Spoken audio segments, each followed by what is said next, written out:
everybody, welcome back to Southern Latitudes. This is part 4 of my series, and we're talking about successes and failures in the garden.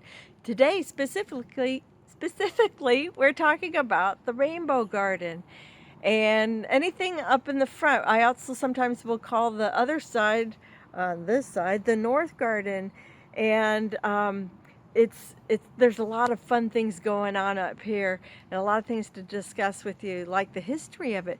But we're gonna have to go back to some pictures from earlier this year because I am just setting the seed up here now because it really needed cool weather, and we're just starting to see that right now.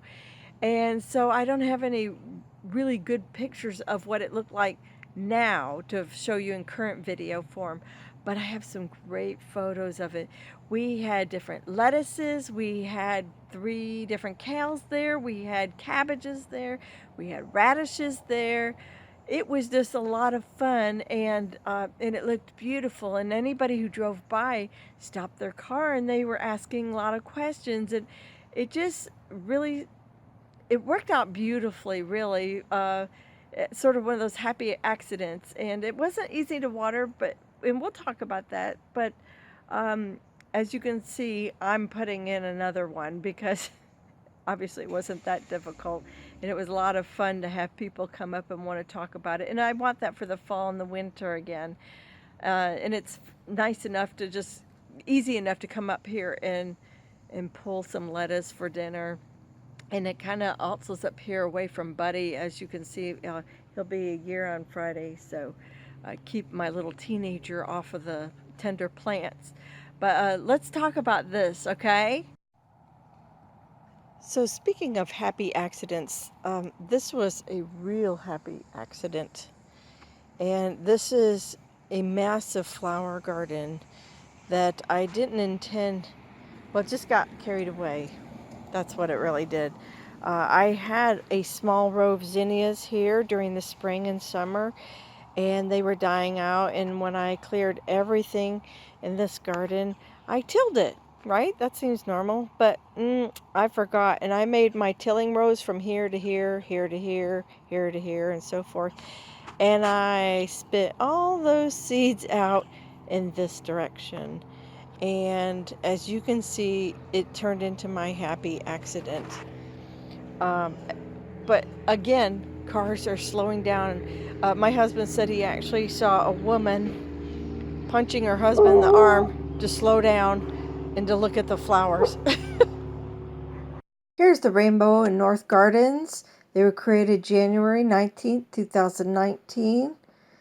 And here they are in more detail with some mushroom compost put down, but we quickly realized that we needed to secure in our dogs. So Jack went to work putting in wire fencing immediately. And you can see Buddy's very depressed about not being able to chase cars, but it's for his own good. So in the rainbow garden, we have the French breakfast radishes in the center. Then we went on to Merlot lettuce, which is high in anthocyanins. We had the bronze beauty lettuce, which is also called arrowhead. And we had whatever this mystery seed that was misplaced in that packet. Then we have the blue Scotch curled Kale, and the red Ursa on the left, and the Nero de Toscana, which is in the dinosaur kale family, on the right. And this is what it looked like as it was coming in February and March, and the leaves are dropping off. And there's potatoes in the far back, and some cabbages and sunflowers. And as you can see, it was a great success. We had tons and tons of lettuce for months. And we even gave away lettuce to neighbors and to our church food pantry. That was wonderful. On the north side, that's what we call the north garden, we put in squash and some beans. And there's 4 different types of squash in here. And actually, they grew wonderful with that ground cover, and that was a great decision to do that there. Except for the part where the leaves came down a lot, so we just had to use the blower and be gentle on the squash leaves. Here you can see how great the squash is growing, and we decided to do something unusual, which was to put cages around our potatoes. And I totally own my failure. It was 100% my idea, and it 100% failed. Don't ever do that. I think I actually had small rodents living in there and eating out the potatoes, or bugs, rats, snakes, I don't know what, but there was little holes in every single one of those cages where something had crawled in at the base and pretty much eaten the main stalk and killed the potato. And so that was a failure I wish I had never done. So there's one little thing I forgot to mention, which was that little area in the center. There's beans on the left and on the right where the zinnias were. But these are slippery silk beans, and they do turn red at the last minute. And they're great for making refried beans. They're an heirloom bean, and that was a great success. We really loved those. Also, while I'm talking about beans, we might as well talk about cannellini beans, because they were in the trellis garden, and I forgot to mention them earlier. And cannellini beans do produce extremely well, and I highly recommend them. I've never done anything super special to their soil, but they grow very well and highly productive. The plants were just loaded down with pods, and they were fairly long, and of course held a lot of beans that we've dried, and we enjoyed them. So let's revisit the kale story. The kale got put in January, as you saw, and it went well into August and September. I just pulled it to put it in the fresh rainbow garden. Not all of it 100%, but I will say that 4 plants stayed strongly through the entire heat of the summer, and that was the Nero de Toscana. The blue Scotch curl and the red ursa did okay, but eventually succumbed to bug pressure during the hottest months of the summer. But as you can see, we did assembly line washing, we dried it, and then we bagged it up again with the lettuce, and we gave it away to every friend we knew that would take a bag, or we took it to the church pantry. So you could say that was a great accomplishment there. That was probably the best lettuce that I've had in a while, although lettuce is usually pretty good here in the winter for Zone 9B for Florida gardening. Okay, we're going to finish up this video, but we're going to do it in my shed because there's a lot of people cutting the grass, and the cicadas are deafening out there. But let's get to it. Okay, so cabbage. We left off with cabbage. I had started the dead-on cabbage last fall in the market garden, and you know what? It turned out really big and beautiful. I lost the whole rest of the row, but that really wasn't due to anything in particular except for being squashed by the zephyr squash that was, there's a little pun there, right? The squash grew over it and just, killed out the sunlight for everything, and the dead-on cabbage was the only one that survived, the one I'm showing you a picture of. So that turned out really delicious. When I pulled the video for this video, I was like, that's so pretty. I just went right back in the house and I ordered more seeds because I can't live without it again this year. It's very ornamental looking, but it also is very tasty. So also I bought some dying purple cabbages at Walmart, and those grew wonderful. Got them 50% off. I had several take, and we ate all of them, and the bug pressure was just not there in the fall that is there in the spring. So those were fantastic. I want to say they were put in probably, September, October, and we were eating them easily by February. So then in the rainbow garden up front, I put in Brunswick cabbage, and that garden was started January 22nd, and we were eating cabbages all through the late spring and into summer. I think every single one of those got eaten, except for I accidentally killed one of them when we put the fencing up, and I did some tilling and stuff like that. I goofed, and I killed a lot of my own plants just by accident, accidental squashing. But so the Brunswick was also delicious, and we have more of that growing this winter or fall, so through the winter. Okay, let's talk about the squash that were in that north garden. So we had 4 different varieties. We had Ronde-Nice, we had Caserta, we had Zephyr squash, which is half yellow, half green, and that sometimes will go stripy if it's a little warm, and it'll do its true half and half cut if it's in colder weather. That was excellent and very prolific. So we did actually choose to regrow those this year.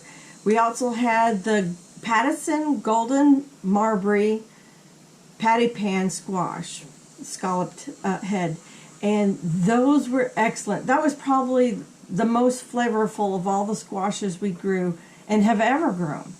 And so that was a huge request of all the family to come back and regrow those. They're out there right now. I also have put in, let's see, I don't know that I have the date on it, but we did put in the Benning's Golden Tint, no, it was Green Tint squash from Johnny Seeds. And that one's out there. It's probably starting an actual piece of fruit right now. It took a little while for that. Those zinnias in the Poteger garden were kind of blocking the sun and making it a little difficult. But they're coming along, especially the ones on the end. They're much bigger than the ones in the center. I don't know that I'll grow the Caserta or the Ronde-Nice again, other than finishing out the packets. I may, because I have some space that's opened up, I'll probably just finish out those packets now and get them in the ground this week. They were okay. The flavor was okay. They just didn't produce heavily enough for me to warrant the space. Zephyr was just a better choice for us. And of course those patty pans. We just can't live without those. Those are awesome.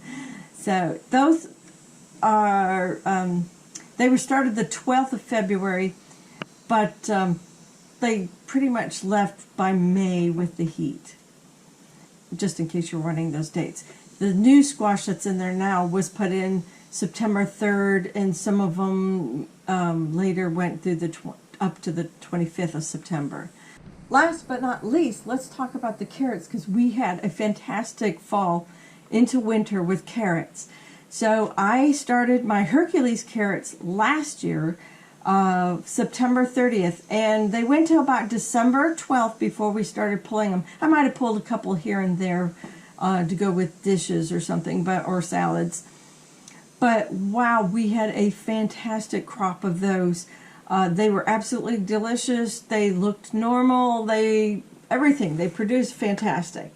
So those have a place in this year's garden. Actually, I have two different. I have an early sowing and a late sowing in 2 different gardens. Once we pulled the Hercules last year, we quickly did a turnaround, and of course all the squash and cucumbers were gone in that garden, and so we had enough space for 3 more rows, and we put in Danvers half long. We put in Amarillo carrots, which are the yellow ones, and then Pusa Aceta, which are a deep dark purple. And those went in December 18th through about March 12th is about when I pulled them, as far as I could tell in my records.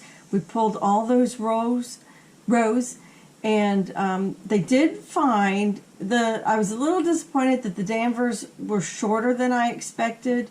The Amarillo was just fine, and the Pusa Aceta, they got a bit of a gnarly look, if you will, to them.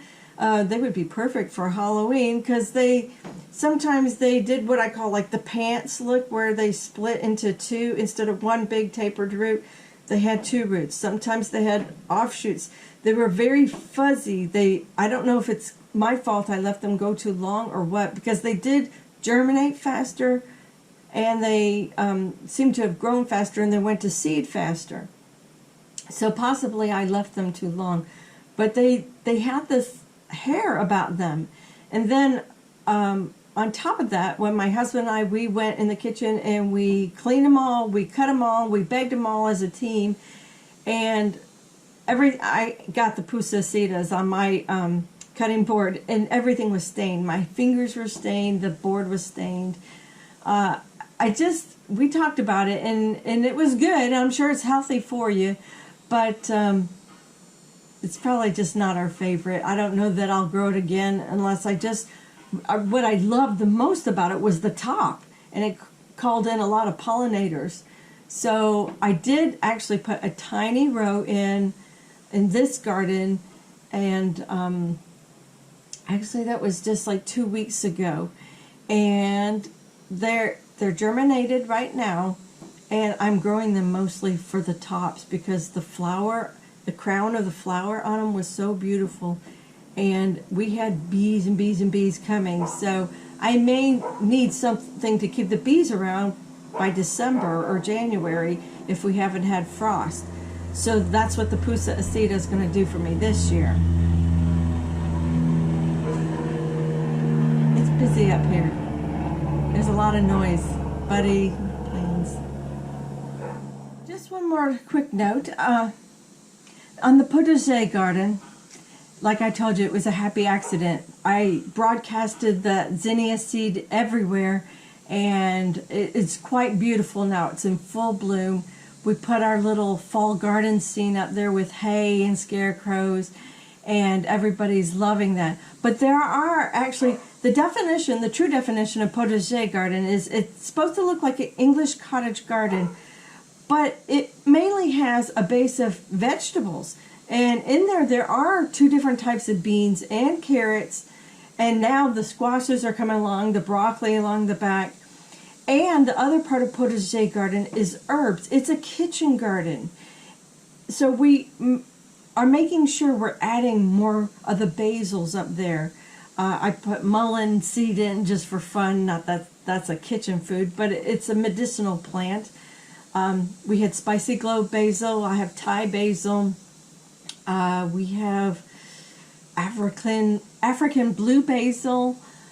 We have the echinaceas. So I'm putting a lot of medicinals up there as well as the traditional herbs. Oh, we did marjoram and sage. Those haven't even germinated yet, but be looking for those in upcoming tour videos.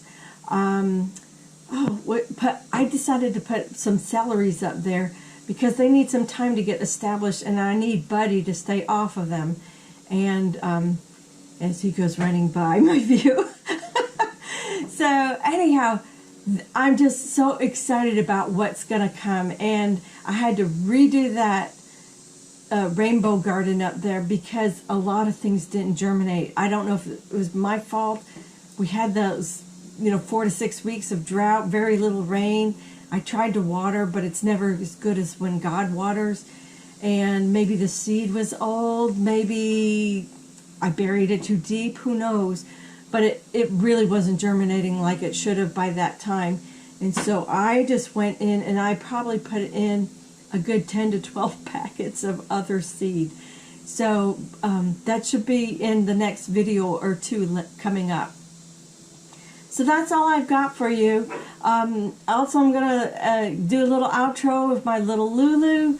She's my pest dispenser, and she's a great fertilizer dispenser, and we just love her. We've had her for 5.5 years, I believe. And, one of those purchases for my son just had to have a bunny, and now he's 20, So she's become mama's girl, and I love her, and she eats completely organic herbs and vegetables. The greens are just coming in. I'm starting to give broccoli leaves to the chickens and to Lulu, and they are just happy as can be. I will feed them for months, in addition to their corn or hay, whatever they, depending on what they are. And they love those greens. And so they're not just for me, which I'm a huge greens eater, but it's also for my little pest dispenser and her clucking friends. So that's all I got for you. I'm sorry it took so long to get part 4 out. It felt like I kept getting started and stopped, started and stopped.